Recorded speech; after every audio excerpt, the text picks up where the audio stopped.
The clear common ground here is that our system of representative democracy is under threat. It's under threat because of disillusionment and cynicism.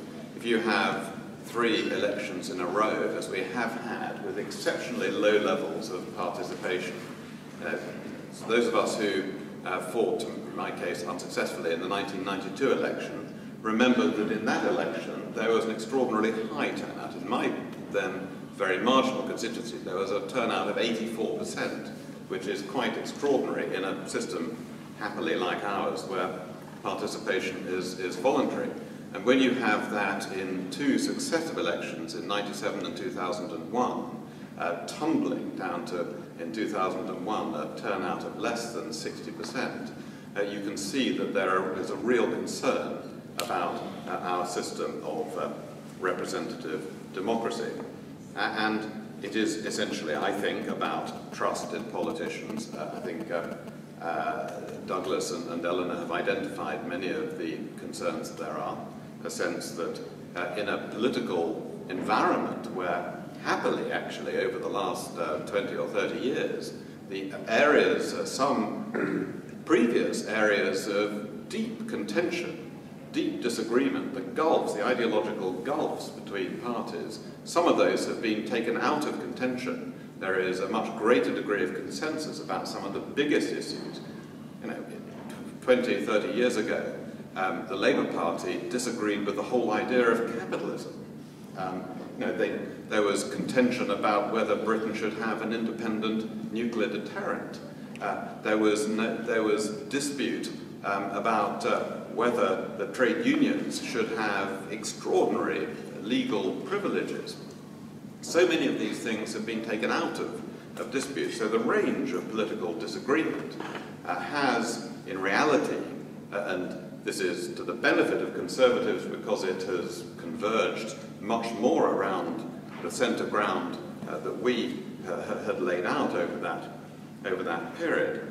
And yet there is a sense that politicians play games, that politicians are manipulating what they say. There's a sense that there is excessive partisanship in politics, where parties disagree with each other for the sake of it, for the sake of political opportunism, not because there is necessarily an area of active, substantive disagreement. And all of this has contributed to this sense that politicians are in it for themselves, not for the benefit of the public. And a system of representative democracy, which is what we have, depends on those representatives, the politicians, whether at whatever level we are elected, having that sense of trust from those whose votes we seek and on whose behalf we then purport to act. So that is that crisis of trust, and the question is, how do you address it? And what is, I guess, at the heart of what Douglas proposes is to, in a way, to disintermediate the process, to move from representative democracy to a much more direct democracy. What Douglas proposes is a very interesting concept, that you actually, the lawmaking remains with members of Parliament, that there is a right of, by petition, of activation, if you like, triggering of putting forward of legislative proposals into the parliamentary arena. In the more extreme version, you have the right, the sort of proposition culture. Petitions can trigger the right to have a referendum, a popular referendum, a plebiscite, on a specific legislative agenda. And this would arguably solve the problem, but it would actually replace our whole system of representative democracy. It wouldn't, in that sense, it would be a council of despair and defeat. I think there's a different way of addressing the problem. And certainly it doesn't involve what Labour are now doing with citizens' juries and with this whole idea of petitions on the number 10 website. These are placebos. These are not substantive. They give the illusion of people having more control, but actually not the reality. And as such, these are going to further degrade the trust there is in the whole political process. That would be, I think, the last resort almost of a dying democracy. I think there are ways in which we can create much more direct accountability, in the sense that the public services, which is the primary responsibility of any elected government, whether local or national, that those can be made to be much more responsive to what local communities want. I've long favoured the introduction of the extension of directly elected city mayors. I think this can create a genuine sense that the government of a great city is directly accountable to the population of that great city, people who face the election, who are not always looking. Far too many local government leaders, and this is not their fault, this is the system that we have engenders this, where infinitely more of local government's funding comes from Whitehall than comes directly from the local public. They're looking over their shoulders to Whitehall, not outward to their communities.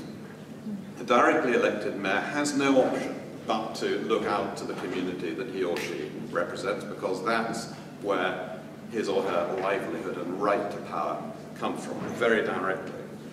I think the idea that's been proposed of directly elected, actually first put forward by Policy Exchange, the think tank that I was much involved in founding some years ago, directly elected police authorities, where there isn't a directly elected mayor. I think that can have that same effect.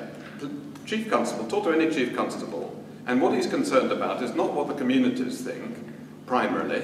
He's concerned about what Her Majesty's Inspectorate of Constabulary think and the Home Office think. And it's much more important they should be directly responsive. Oh, absolutely right. All politicians talk about, chief constables talk about more police on the beat. That's what the public wants. It's not what gets done. And that's because there isn't that direct accountability and the requirement to be responsive. So these are ways in which we can develop a much more direct accountability to the public. But the basic way in which we can restore trust and revive trust and renew our representative democracy is for a new kind of politics, which is less partisan, less manipulative, where politicians front up to the public much more directly and honestly. Don't fudge the hard choices. Don't say that you can have everything, because people A, don't believe it, and B, it just engenders more distrust.